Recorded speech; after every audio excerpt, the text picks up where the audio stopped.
is Lucia Cordero Espinosa, currently working at the Gurdon Institute at the University of Cambridge in the lab of Dr. Mary Hook. So in the Hook lab, we're very interested in the process of regeneration, focused particularly in the liver.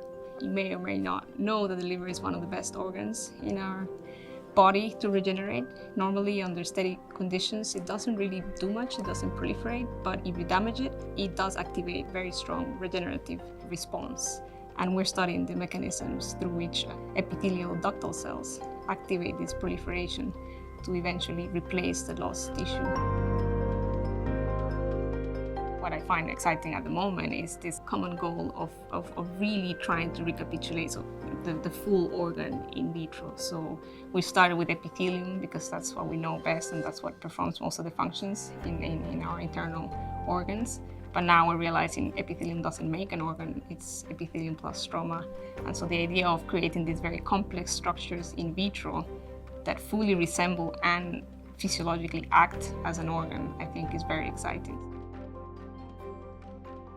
So I perform a lot of co-cultures between different liver cell types, epithelial, ductal cells, and also cells from the stromal microenvironment. I work with mice, and the beauty of mice is that you can have transgenic mice, for instance, ubiquitously expressing fluorescent proteins such as GFP, RFP, and what I routinely do is that I extract epithelial cells from the liver with one color, and I co-culture them with stromal cells also from the liver from another mouse expressing another fluorescent protein, and the idea is to co-culture them and follow them over time and in space. And of course, these fluorescent tags are for me to be able to see the cells, and that's where the EVOS comes in place.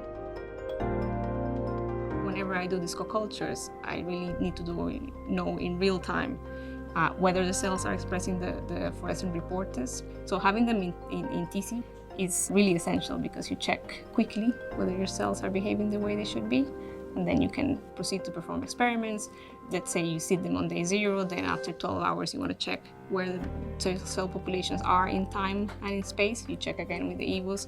Basically, you can do a whole time course from your TC instead of regularly taking trips to the confocal, which could be quite troublesome.